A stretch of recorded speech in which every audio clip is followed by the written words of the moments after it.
غزل کہوں کیا آرزوئے بے دلی مجھ کو کہاں تک ہے، تشریح اور مشکل الفاظ کے معنی کے ساتھ۔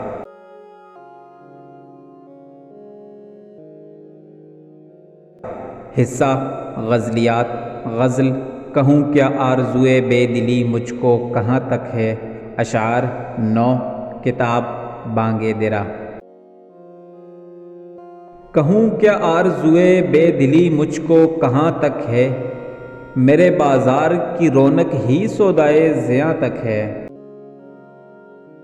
وہ میں کش ہوں فروغ میں سے خود گلزار بن جاؤں، ہوائے گل فراق ساقی نامہرباں تک ہے۔ چمن افروز ہے صیاد میری خوش نوائی تک، رہی بجلی کی بے تابی سو میرے آشیاں تک ہے۔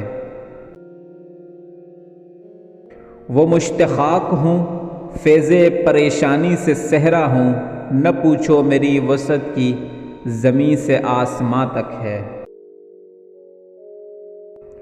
جرس ہوں نالہ خوابیدہ ہے میرے ہر رگ و پے میں، یہ خاموشی میری وقت رحیل کارواں تک ہے۔ سکون دل سے سامانے کی شودکار پیدا کر، کہ عقدہ خاطر گرداب کا آب رواں تک ہے۔ چمن زار محبت میں خاموشی موت ہے بلبل، یہاں کی زندگی پابندی رسم فغاں تک ہے۔ جوانی ہے تو ذوق دید بھی لطف تمنا بھی، ہمارے گھر کی آبادی قیام مہیماں تک ہے۔ زمانے بھر میں رسوا ہوا ہوں مگر اے وائے نادانی، سمجھتا ہوں کہ میرا عشق میرے رازداں تک ہے۔ پہلا شعر۔ کہوں کیا آرزوئے بے دلی مجھ کو کہاں تک ہے، میرے بازار کی رونق ہی سودائے زیاں تک ہے۔ مشکل الفاظ کے معنی۔ آرزوئے بے دلی یعنی عاشقی کی تمنا، سودائے زیاں یعنی گھاٹے کا کاروبار۔ تشریح۔ علامہ اقبال اس غزل کے مطلع میں فرماتے ہیں کہ میرے لیے اس امر کا انکشاف ناممکنات میں سے ہے کہ میرے دل میں مبتلائے عشق ہونے کی کتنی آرزو ہے۔ یوں بھی یہ حقیقت ہے کہ میں نے زندگی میں ہمیشہ خسارے کا سودا ہی کیا ہے، یہ خسارہ خواہ عشق میں ہو خواہ عام معاملات میں، بہرحال یہ خسارہ ہی میری تقدیر کا بنیادی عنصر ہے۔ دوسرا شعر۔ وہ میں کش ہوں فروغ میں سے خود گلزار بن جاؤں، ہوائے گل فراق ساقی نامہرباں تک ہے۔ مشکل الفاظ کے معنی۔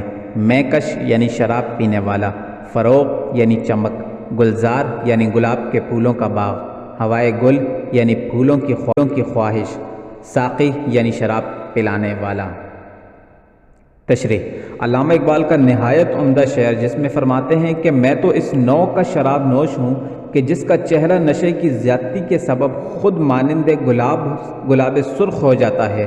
میرا نام مہرباں ساقی جب شراب پلا کر مجھے مدہوش کر دیتا ہے تو میں خود اپنی ذات میں اس قدر محو ہو جاتا ہوں کہ مجھے پھولوں اور گلزار کی طرف دیکھنے کی حاجت ہی نہیں ہوتی۔ تیسرا شعر۔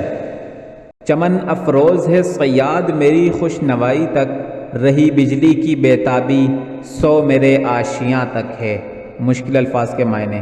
چمن افروز یعنی باغ کو روشن کرنے والا، صیاد یعنی شکاری، خوش نوائی یعنی اچھی لے میں گانا، سو یعنی تو وہ۔ تشریح۔ زیر تشریح شعر میں اقبال ان علام و مصائب کی نشاندہی کرتے ہیں کہ جن سے انسان دوچار رہتا ہے۔ وہ کہتے ہیں کہ جب میں چمن میں خوش الحانی سے نغمے گاتا رہوں گا، صیاد میری طاق میں رہے گا اور پھر موقع ملتے ہی مجھے پابند قفس کر دے گا۔ اسی طرح بجلی بھی اس وقت تک بے تاب و مضطرب رہے گی جب تک کہ وہ میرا آشیانہ جلا کر خاک نہ کر دے۔ چوتھا شعر۔ وہ مشت خاک ہوں فیض پریشانی سے صحرا ہوں، نہ پوچھو میری وسعت کی زمیں سے آسماں تک ہے۔ مشکل الفاظ کے معنی۔ مشت خاک یعنی محدود شے، فیض پریشانی سے یعنی بکھرنے کے طفیل۔ تشریح۔ اس شعر میں اقبال فرماتے ہیں کہ میں ایک ایسی مشت خاک کی مانند ہوں کہ منتشر ہو جاؤں تو صحرا بن جاؤں، اور جہاں تک میری وسعت کا سوال ہے تو یوں سمجھ لو کہ زمین سے آسمان تک احاطے کے لیے کیے ہوئے ہیں۔ اس شعر میں انسان کی جملہ صلاحیتوں کی ایک طرح سے نشاندہی کی ہے۔ پانچواں شعر، جرس ہوں نالا خوابیدہ ہے میرے ہر رگ و پے میں، یہ خاموشی میری وقت رحیل کارواں تک ہے۔ مشکل الفاظ کے معنی، جرس یعنی گھنٹی، نالا یعنی شور یا فریاد، خوابیدہ یعنی سویا ہوا، ہر رگ و پے میں یعنی نس نس میں، رحیل کارواں یعنی قافلے کا روانہ ہونا۔ تشریح، اس شعر میں اقبال فرماتے ہیں کہ میں قافلے کی ایک ایسی گھنٹی کے مانند ہوں جس کی نس نس میں ایک خاموشی فریاد چھپی ہوئی ہے، اس لیے کہ ابھی میرا قافلہ یعنی قوم منتشر اور افتراق کا شکار ہے، تو مجھے بھی خاموشی اختیار کرنا پڑ رہی ہے۔ جوں ہی میرا قافلہ منظم ہو کر اپنی منزل کی جانب گامزن ہوا، میں بھی متحرک ہو جاؤں گا۔ چھٹا شعر، سکون دل سے سامانے کی شودکار پیدا کر کہ عقدہ خاطر گرداب کا آب رواں تک ہے۔ مشکل الفاظ کے معنی، سکون دل یعنی دل کا قرار، سامان پیدا کرنا یعنی بندوبست کرنا، کشودکار یعنی مشکل کا حل، عقدہ یعنی گرہ یا گانٹ، خاطر گرداب یعنی بھنور کا دل، آب رواں یعنی بہتا ہوا پانی۔ تشریح، اقبال اس شعر میں اہل قافلہ سے مخاطب ہو کر کہتے ہیں کہ اگر تم مسائل سے عہدہ بر ہو کر اپنے لیے سہولتیں اور آسانیاں فراہم کرنے کے خواہاں ہو تو اس امر کی ضرورت ہے کہ اطمینان قلب حاصل کر لو کہ پانی میں گرداب یعنی بھنور اسی وقت تک پڑتے رہتے ہیں جب تک کہ وہ رواں دواں رہتا ہے، اور جوں ہی اس کی روانی ختم ہوئی اور وہ ایک مقام پر ٹھہر گیا تو بھنور پڑنا بھی ختم ہو جاتے ہیں۔ چنانچہ مشکلات بھی انسانی زندگی میں اس وقت تک برقرار رہتی ہیں جب تک وہ منتشر ہو، لہٰذا سکون قلب کے حصول کی خاطر یہ امر ناگزیر ہے کہ انتشار اور افتراق کا خاتمہ کیا جائے۔ ساتواں شعر، چمن زار محبت میں خاموشی موت ہے بلبل، یہاں کی زندگی پابندی رسم فغاں تک ہے۔ مشکل الفاظ کے معنی، چمن زار یعنی جہاں کئی چمن ہوں، پابندی رسم فغاں یعنی فریاد کی رسم کو باقاعدگی سے نبھانا۔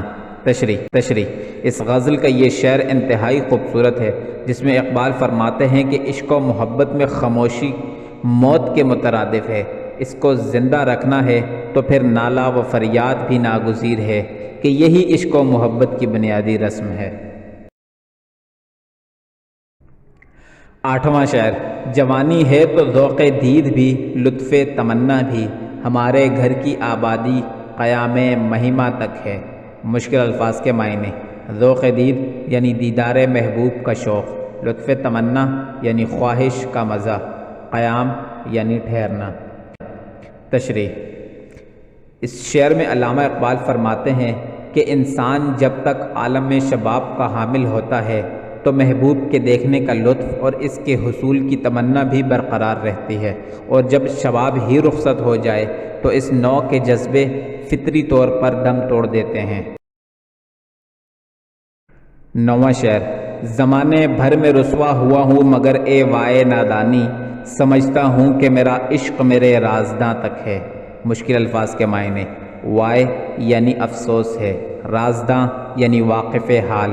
تشریح، غزل کے اس آخری شعر میں اقبال کہتے ہیں کہ میں دنیا بھر میں بدنام اور رسوا ہو چکا ہوں، تاہم یہ احمقانہ سوچ میرے ذہن پر حاوی ہے کہ میرے عشق کی داستاں محض میرے رازداں کے سوا اور کسی کو بھی معلوم نہیں، جبکہ اس کا انکشاف سارے زمانے پر ہو چکا ہے۔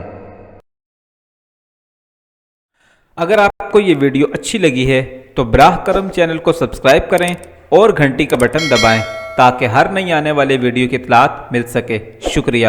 If you like the video, please subscribe to the channel and press the bell icon so that notification for each new upcoming video can be found. Thanks.